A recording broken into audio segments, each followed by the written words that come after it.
importance of preserving our country. There are many historic exhibits showing many changes of our country as seen. Also, the museum even features a diesel locomotive disguised as a Chicago, Burlington, and Quincy locomotive, and a caboose that wasn't actually used on the Chicago, Burlington, and Quincy,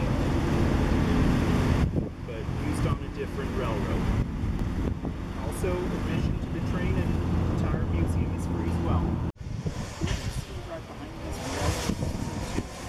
Relco 602 was built by American Locomotive Company, which is ALCO for short, in Schenectady, New York in 1940, and is the 692/38 diesel locomotive built by that factory, and is an ALCO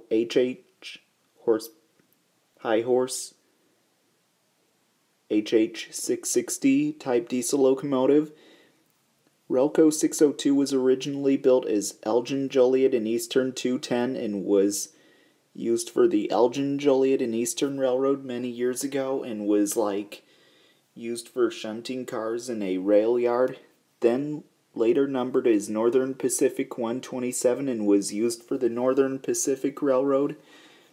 This locomotive was used for shunting cars on the Northern Pacific yards many years ago. Then the locomotive was transferred to Relco Company in Clymers, Indiana, and Homewood and Harvey, Illinois, and renumbered as Relco 602. And the locomotive was even used for shunting grain cars under the grain elevator and hauling them out from under.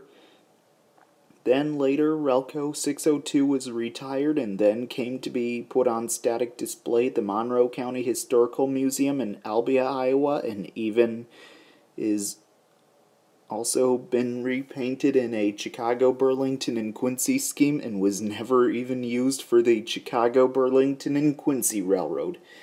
Also, the locomotive is found here on display at the museum, and you can even visit the locomotive's cab and sit where the engineer and conductor used to sit as well.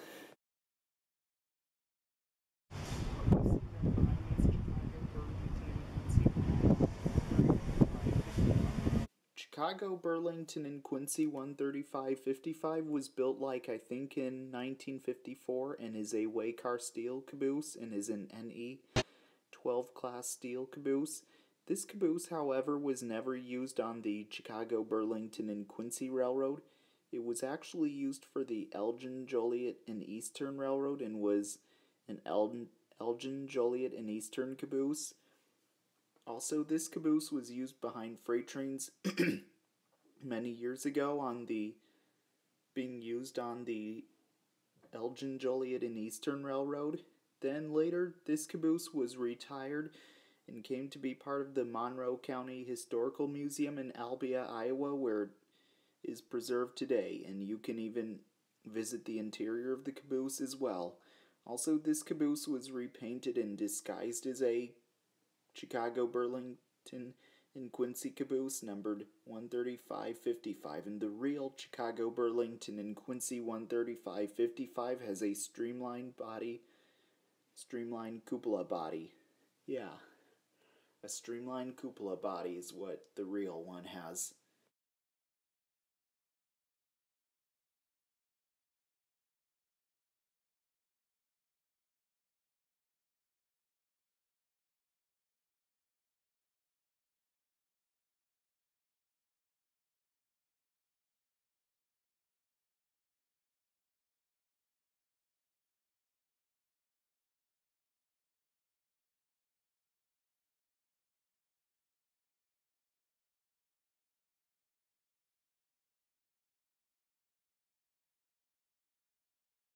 Well, I hope you all enjoyed learning about trains with me today.